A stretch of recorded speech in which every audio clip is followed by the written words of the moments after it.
উনুন আমার ধরে গেছে, আমি এখন দুধটা সেদ্ধ করে নেবো।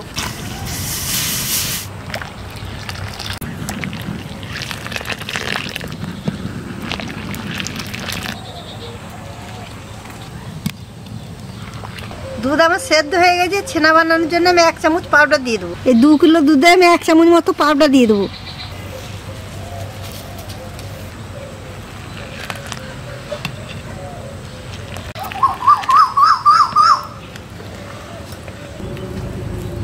দেখুন কি সুন্দরভাবে ছানা হয়ে যাচ্ছে। ছানা আমার হয়ে গেছে, আমি এখন নামিয়ে নিচ্ছি।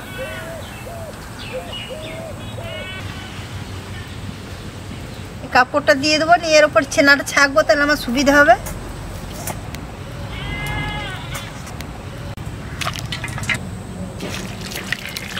এবার ভালো করে ছেঁকে আমি তুলে নেবো। গরম তো টিপা যাবে না, এইভাবে জলটা ঝেড়ে নেবো। একটু বেঁধে আলগুছের মধ্যে রেখে দেবো, তাহলে জলটা ঝরে যাবে। জলটা ঝরে গেলে আমি মেখে নেবো। তখন গাছের মধ্যে বাঁধা থাকুক, জলটা ঝরে যাবে।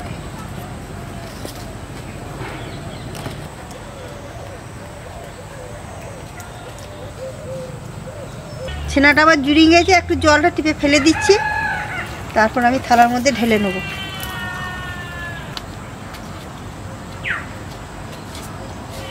কড়াইটি চাপিয়ে দিচ্ছি মিষ্টি রসের জন্য। মিষ্টি রসের জন্য জল দিয়ে দিচ্ছি।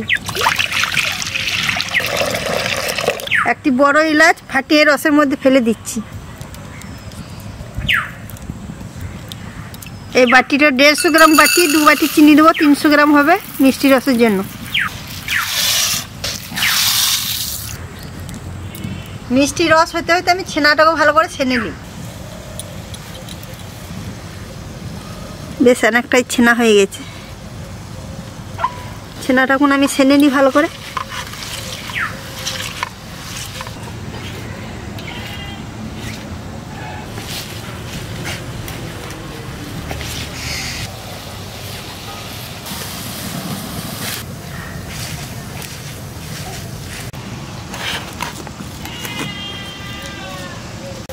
এখন পাখি পাখি রাখবো, তারপর অনেকগুলো হবে তখন ছেড়ে দেবো।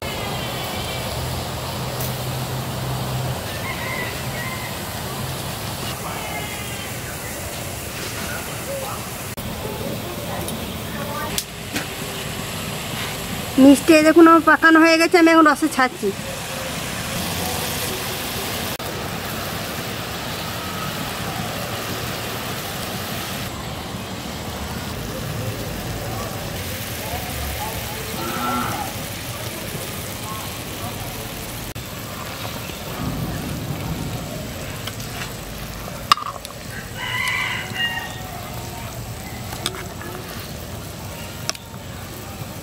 রসগোল্লা আমার হয়ে গেছে, আমি এখন তুলে ভাঁড়ে রেখে দিচ্ছি। এরকম ঝোল সমেত একটু তুলে নেবো।